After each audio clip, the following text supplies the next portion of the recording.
Hello folks, I'm Millie Little and this is your daily TA wrap for February, what is today? February 5th, 2014 edition. Welcome to the show. This is where we do neoclassical analysis of the markets on a daily basis, using that to figure out what happened today and what's going to happen tomorrow.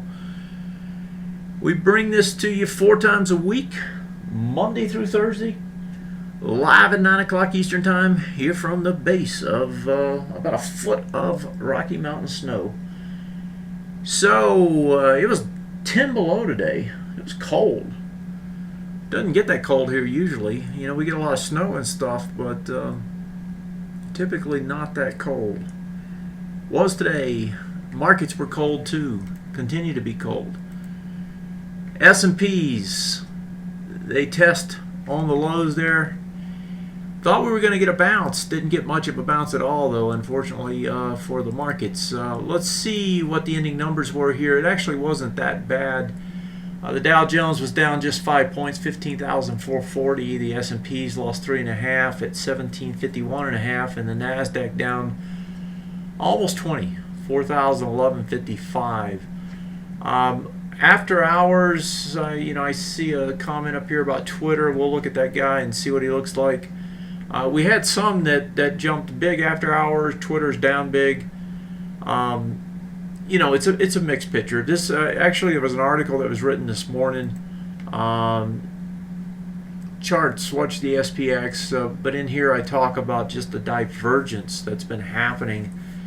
It's kind of interesting because it's been a while since we've had an earnings season where it's so bifurcated, right? Either you're down 20% or you're up 20% or some large number. In a lot of large caps, right? Not small caps, like Facebook and Google and all these big names. And it's not just tech. I mean, we've seen it with Bed Bath & Beyond and Best Buy, and you can go down the list. A bunch of the retailers. Coors was up 20% almost, right? And then you have others that are down 15-20%. So the gist of that to me looks like everybody's worried. They certainly don't want to be in a loser, but yet they don't want to quite leave the market, right? They're going to find a winner and just pile in, and they pile in all at one time as soon as they know he's a winner. And it's leading these huge moves, both upside and downside, which I can't figure out what else to make of it other than what I just said. It seems to be what's happening here. So let's go back to the charts. Let's take a look at what's happening today.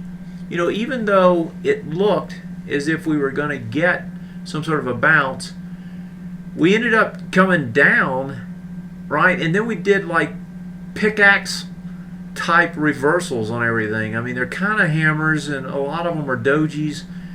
But we got under that bar from 2 days back. We actually got under yesterday's bar. This is, I would call that as an extended move, and with volume actually slightly less today, that looks like a 2-bar reversal. And I know Federico, who's on, was asking, is it a 2-bar? It looked to me like the volumes were going to be too heavy, but the S&Ps ended up a 2-bar reversal, and that means you should go sideways to up tomorrow if you look at just that index. So, you know, the read there to me appears to be, well, that read, right? A 2-bar reversal back the other way.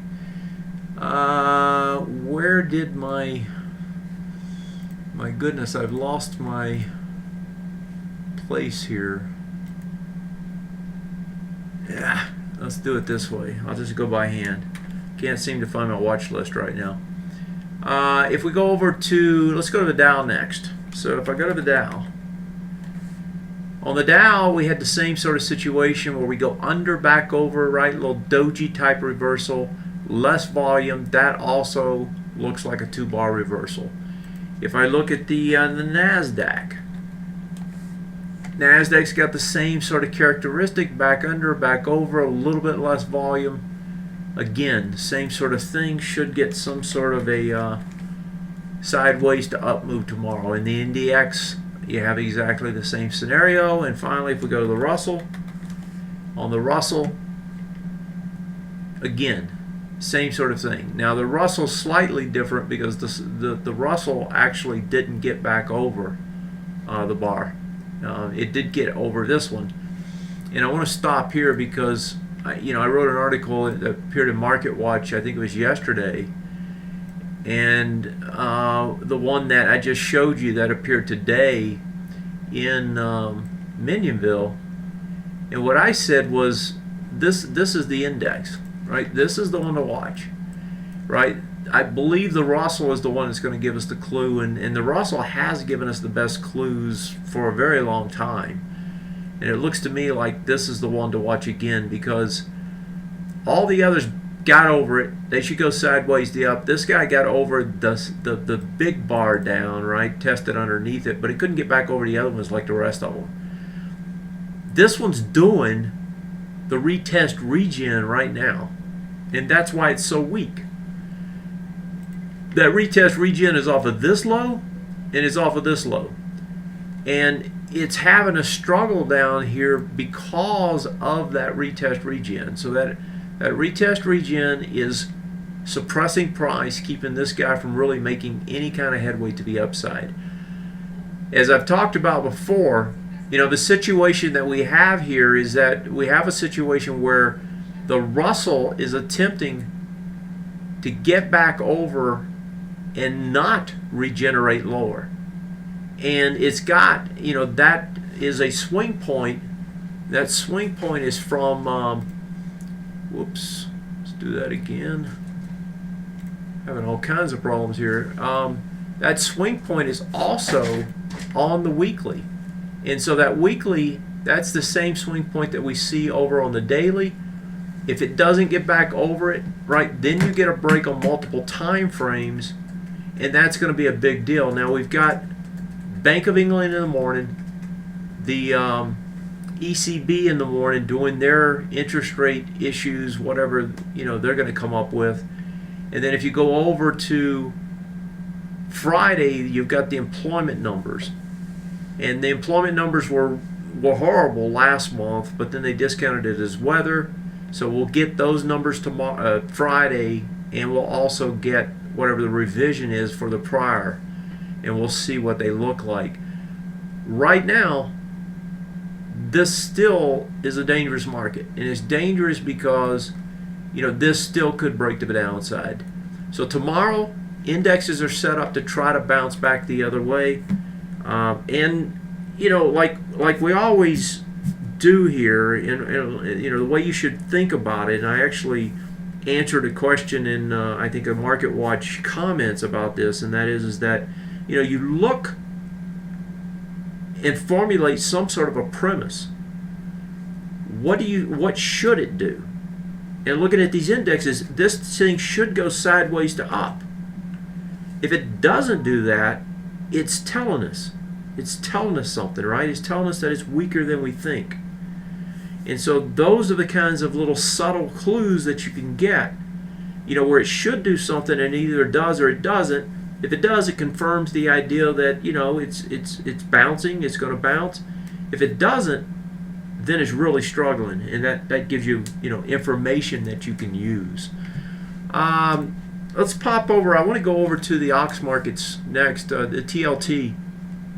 TLT pushed down. Now, remember, it left volume up here, and it pushed down today into this bar, I believe, 107.09. I think it got to it today, yeah, 107.49, and it got to 107.01. So it goes into this bar, 12.9 million there, it does 10.3, so it doesn't have the volume to crack it yet. Now, it left volume at the top, so what does that tell us? That tells us more than likely it's going to come back up there. It doesn't have to do it right away, but this thing has done ABCD structures all the way up, right? Every time you turn around, it's doing another one, right? And then it just does another one and continuing. Now it's finally coming back. This one is larger than what we've seen before in terms of the retrace, and it's coming into this bar, and with the Bank of England, the ECB tomorrow, we may see some pressure here. We actually may see this turn around and go the other way. Certainly on the employment number, we're going to see a big reaction. So I would keep my eye on this one tomorrow to give us some sort of an indication of what we think that employment number is going to be on Friday. If you take the correlation here, this has been moving up while the market has been moving down.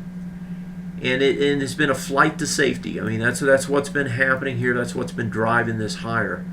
So the idea that this still has this volume at the top suggests that we're going to see this try to rise back up at some point, and that means that the market should try to go the other way. So this is an important piece of work. We want to watch it. If it gets into this bar tomorrow, and I'll clean this up and draw it one more time. If it gets back into this bar tomorrow and tries to seek the other side, then the S&Ps, the indexes themselves, have some room to try to climb, right? And so that's one to keep an eye on.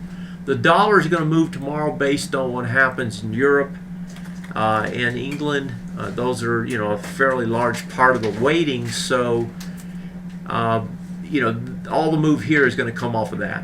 So if they lessen the rates some more in the ECB, which is what some of the pundits are thinking, then the dollar is probably going to pop that top.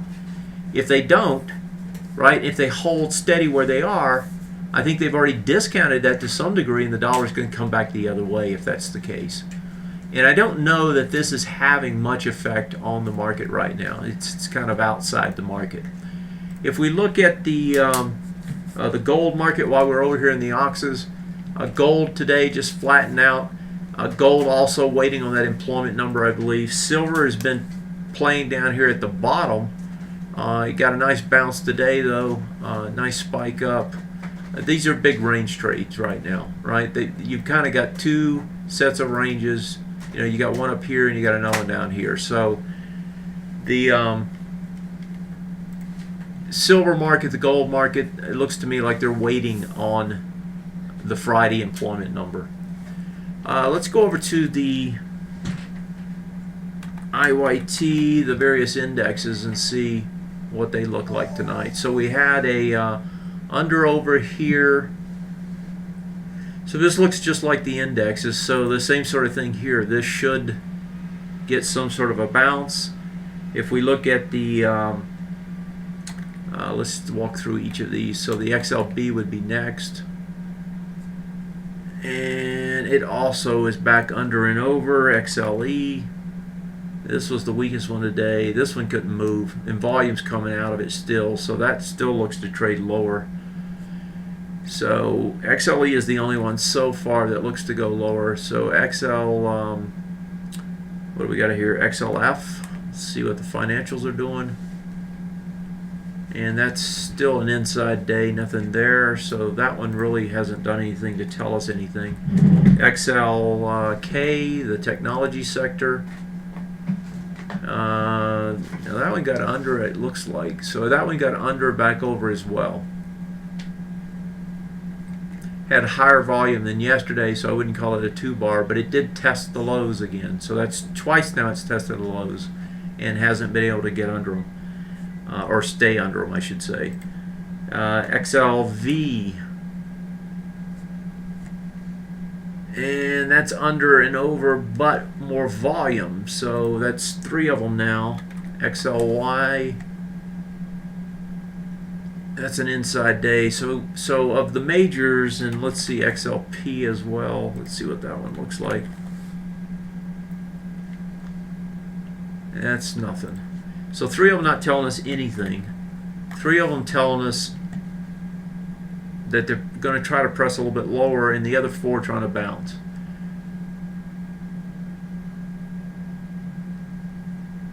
Yeah, so I don't know that that gives me a lot to go on.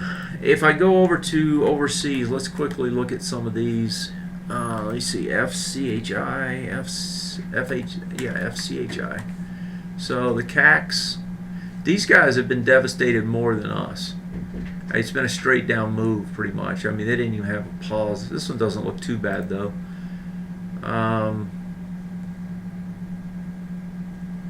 it kind of got deep into that bar, didn't it? And with the volume.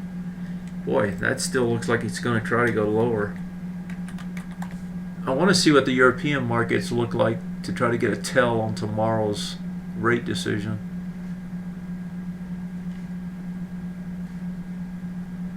So it's 991. I don't see anything hopeful here. I would think that if they were going to lessen the rates, these guys would be bouncing. And they're certainly not doing it in front of the rate decision. Let's see if the FTSE's doing anything. No, FTSE's down there trying to break the lows. So Europe to me doesn't look like it believes that we're going to get any kind of more loosening of policy, if you will, in that region. Okay, let's go back to maybe some of your questions, and then I'll pop into some other things. Because I saw Twitter up here to start with, so let's go look at Twitter.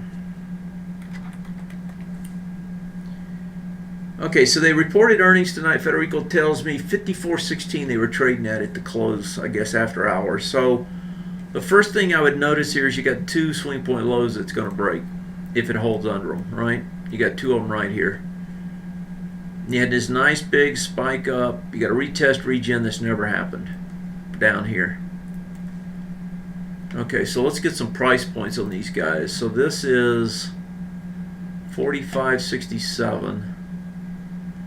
Those are 50, 57, and 55, it looks like, 55 and a half. And you said it's trading at 54. So it's going to open up, if it opens where it closed tonight, it's going to open down underneath these lows. Excuse me. The other good thing is it's got volume at the top.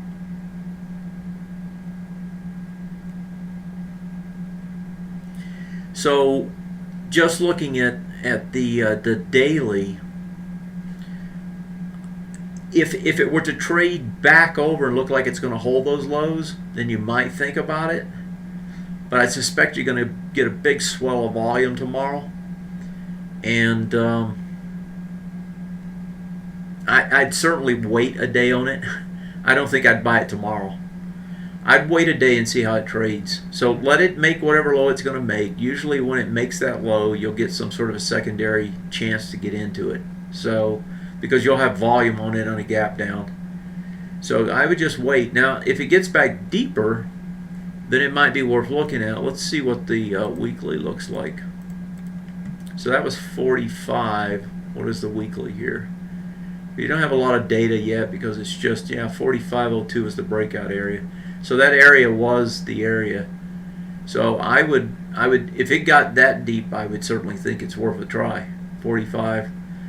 That's going to be even 9 more. That would be a huge percentage down. I don't think you're going to get there tomorrow. But let's say it travels down and continues to trade down, over the next few days, like we've seen others do. Like if you look at an example of that is like Amazon, where you gap down, volume's big, and you just kind of grind on down, right? Amazon there's probably something here. If we look on the weekly, yeah, you got this big bar you're coming back into. Didn't quite get to the bottom, but you can see that support zone down there it got into 331.89, and it got as low as 337. So you can see how it's grinding into an area that it should find some support at. And so if you were to do that on your Twitter, over 2 or 3 days, just like Amazon did, then it makes sense for a nice bounce trade at least. Eventually this will be a buy again. I would just give it time and watch it. Fred asked, do I consider CTRL? So let's get this up and look at it. A good buy once the markets get more stable if it's a competitor of Nest Control 4 Corporation.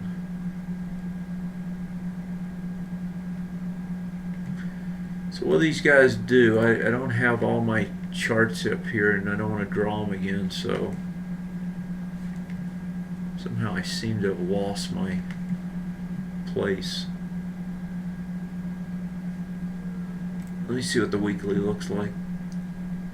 So this is some sort of tech company. I don't know what they do. Here I can find out what they do. So what is that? CTRL. So these guys, smart house equipment. Okay.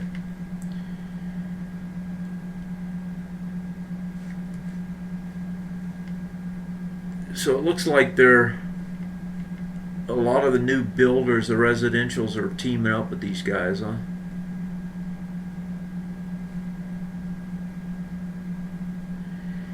Yeah, I think, Fred, that ideally you'd like it to come back deeper. I mean, that price point's 1824 here. It's right there where you want it. But yeah, I mean, this is not a bad looking chart. It's just that, when I see something like this, what it reminds me of, and the reason I would say yes is because when you see something like that, that's a range trade. Okay, so where's the range? Well, you never know exactly where the bottom's going to be, but hey, it's coming right back into support. You got your big volume bar here, right? And you're at the bottom of it. So yeah, I mean, all that makes sense. It's kind of been a straight down move back, but that says that you can go back up, certainly up into this area again. You can see the resistance here, but even no matter which one you go back to, that's still a ways up compared to what you're risking. And it doesn't look like this is uncontrollably, moving uncontrollably. So yeah, I mean, it's not a bad one. If the markets were to stabilize, yeah, it would probably be worth something to look at. It's not bad at all. It's hard to buy something that keeps fading and you got a weak market. So you almost have to wait, just as you're suggesting. 3D printers, yeah, this was a big loser today. Let's take a look at that one. So somebody was asking me about it earlier today, and unfortunately I said no, I would wait, and then of course it like 3D or some of these big ones always do, it just turns around and runs right back the other way. So it's up $10 off the low. I was looking at it a little bit lower. I think it was about $2 lower, where it made a lot of sense at 52, because that was the swing point high right back into here, 51.91.4. But they just don't give you those easy trades. You got within $2 of it and turned around.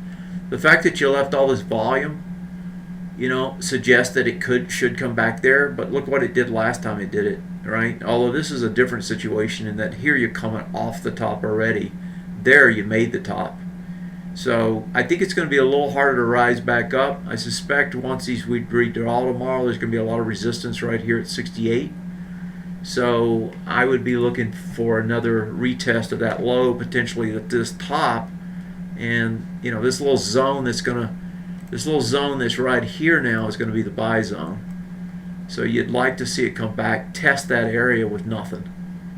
And that may take another week or two. I don't know, but that that little area there is the area to try to buy it.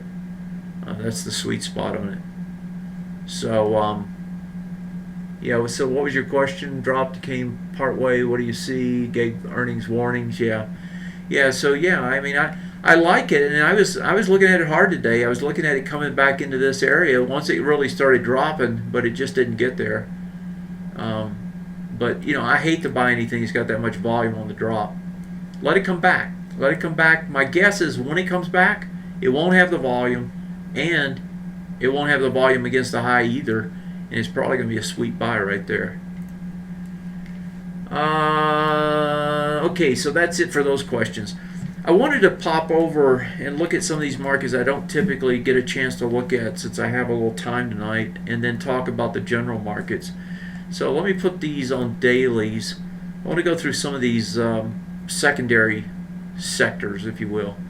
So the oil market, we know that XLE is pushing lower. This one is too, and there's nothing to tell you this one's going to stop. So both of those are pushing together.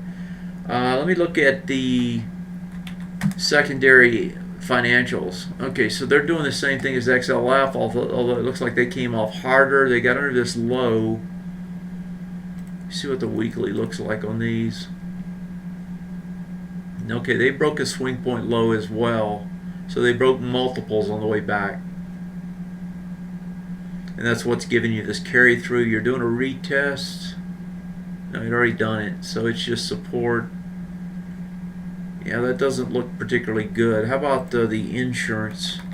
So the insurance had broken, let me see, what is it? KRI, I believe, isn't it? No, KRE? No, that's what I just did. I can't remember now. KIE, I believe. Yeah, there we go, insurance. Okay, so this one's coming back to do a retest regen right now. And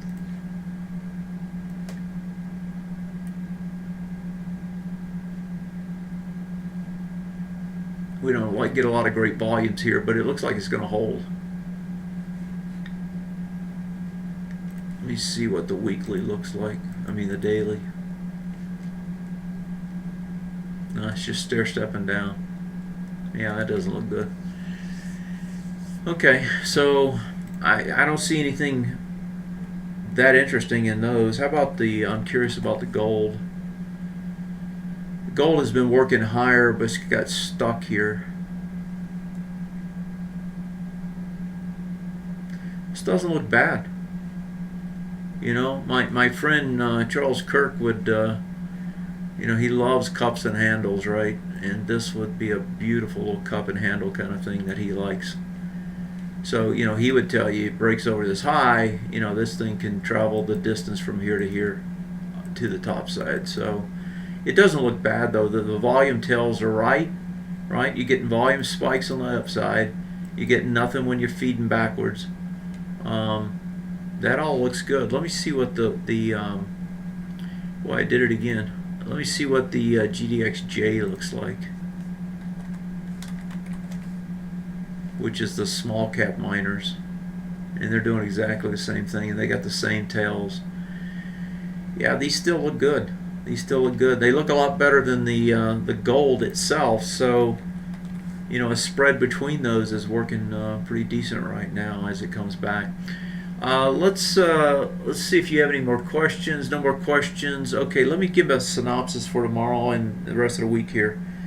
Employment number is going to be a big number. This week is a big week. That bonds suggest that this market's still going to sell off before it's over. So that's the first thing to know.